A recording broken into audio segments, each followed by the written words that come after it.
हमने देखा कि हमने पिछले टॉपिक में सोल्यूशन बनाया और हमने पिछले टॉपिक में ये भी देखा कि हमारे सोल्यूशन में दो चीज़ें होती हैं, सॉल्यूट एंड सॉल्वेंट। फिर हमने ये भी देखा कि सॉल्यूट और सॉल्वेंट की अगर हमने मिकदार यानी क्वांटिटी बतानी हो तो उसे हम कहते हैं कॉन्सेंट्रेशन ऑफ सोल्यूशन। अब कॉन्सेंट्रेशन ऑफ सोल्यूशन के हमारे पास जो यूनिट्स हैं यानी जिसकी हेल्प से हम कॉन्सेंट्रेशन बता सकते हैं अपने सोल्यूशन की, वो सबसे पहले है परसेंटेज कॉम्पोजिशन, सेकंड है मोलैरिटी, थर्ड मोलैलिटी, फिर मोल फ्रैक्शन एंड लास्ट में हम पढ़ेंगे पार्ट्स पर मिलियन।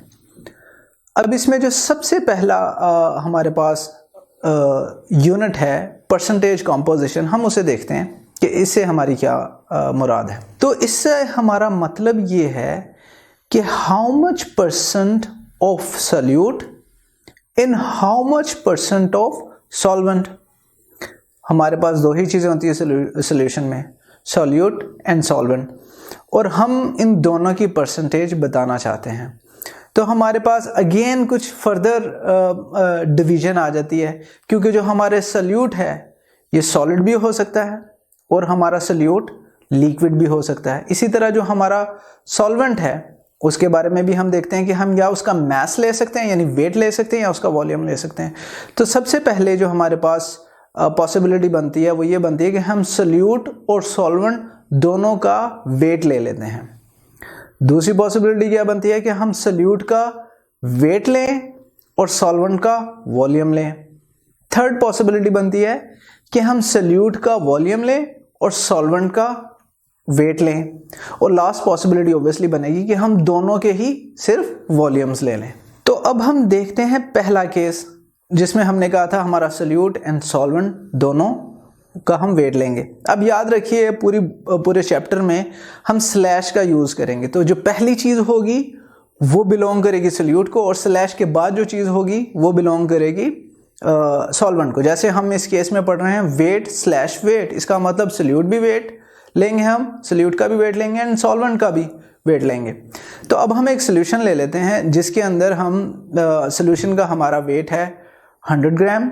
हम क्या करते हैं, इसके अंदर सॉल्यूट डालते हैं जो कि शुगर है 5 ग्राम।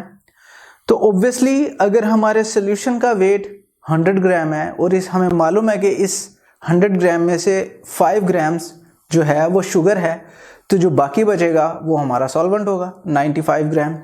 तो हम इसका अगर फॉर्मूला लिखें कि शुगर का परसेंटेज वेट क्या होगा, तो वो बनेगा 5 यानी शुगर का वेट ओवर सोल्यूशन का वेट जो कि 100 ग्राम है, और इसे हम मल्टीप्लाई कर देंगे 100 से, तो जो आंसर आएगा वो बनेगा 5%। बट अभी हमारी बात मुकम्मल नहीं हुई, हमने ये बताना है कि सॉल्यूट एंड सॉल्वेंट हमने क्या लिए थे। तो हम कहेंगे W/W, जिसका मतलब होगा कि सॉल्यूट भी वेट लिया हमने, सॉल्यूट का भी वेट लिया एंड सॉल्वेंट का भी हमने वेट लिया। तो इसलिए अगर हम जनरलाइज फॉर्मूला लिखेंगे इसका, तो percentage will be equal to mass of solute, जो भी हमारे सॉल्यूट का मास होगा, divided by mass of solution into 100।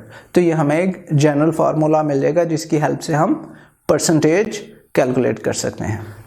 अब जो नेक्स्ट हम लेंगे उसमें हम क्या करेंगे, सॉल्यूट का लेंगे वेट और सॉल्वेंट का लेंगे हम वॉल्यूम।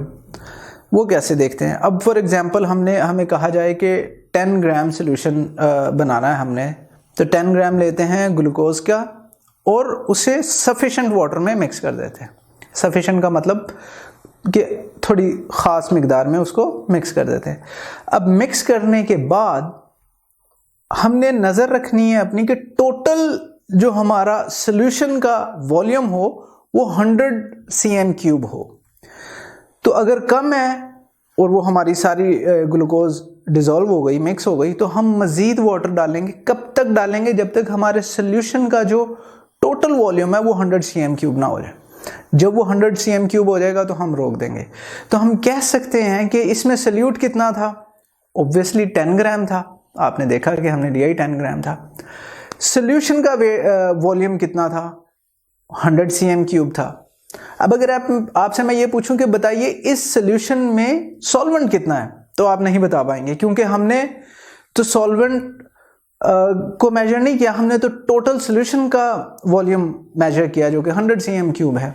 तो इसलिए हमारे पास वेट ओवर वॉल्यूम वाले केस में जो सॉल्वेंट की मिकदार है वो अननोन होती है। हम मालूम कर सकते हैं ऑब्वियसली वो किस तरीके से, अगर हमें डेंसिटी मालूम हो, और डेंसिटी हमें पता है मास ओवर वॉल्यूम की होती है, लेकिन एज सच हमारे पास वॉल्यूम या मास ऑफ सॉल्वेंट नहीं मालूम होता। नेक्स्ट पॉसिबिलिटी जो इसमें है वो ये है कि सल्यूट का हम लेंगे वॉल्यूम और सॉल्वेंट का लेंगे वेट। फॉर एग्जांपल हम अगर 10 cm³ ऑफ अल्कोहल लेते हैं, यानी 10 ml लेते हैं अल्कोहल का, तो ये हमारा हो गया सल्यूट, और हम वेट लेंगे सॉल्वेंट का। तो हम ऐसा करते हैं, इसको लेके डाल लेते हैं अपने बीकर में और वाटर ऐड करते हैं। कब तक? जब तक टोटल सोल्यूशन का जो वेट है वो 100 ग्राम ना हो जाए।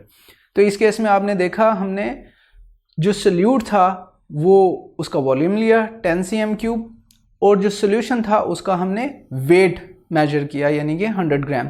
और इसे हम लिखेंगे कैसे? इसे हम लिखेंगे इट इज़ 10% V/W या V/W solution of alcohol in water. तो जब हम V/W करेंगे या V/W करेंगे तो हमें मालूम हो जाएगा कि हमने सल्यूट का जो है वो वॉल्यूम लिया है और सोल्यूशन का जो है हमने वेट लिया है।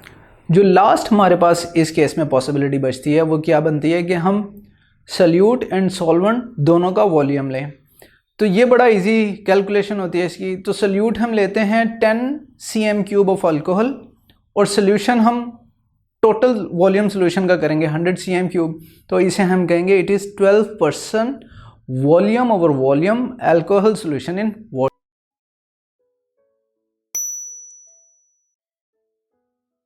अगर ये लेक्चर आप कंप्लीटली देखना चाहते हैं और इसके साथ साथ बेशुमार MCQs, उनके आंसर्स और एक्सप्लेनेशंस भी हासिल करना चाहते हैं, एंड दैट ऑल फ्री, तो अभी गूगल प्ले स्टोर पे जाइए एंड लिखिए हिप्पो ई-लर्निंग प्रोग्राम। हमारी ऐप डाउनलोड कीजिए, ना सिर्फ इसे खुद यूज़ कीजिए बल्कि अपने दोस्त एंड क्लास फेलोज़ को भी रेकमेंड कीजिए।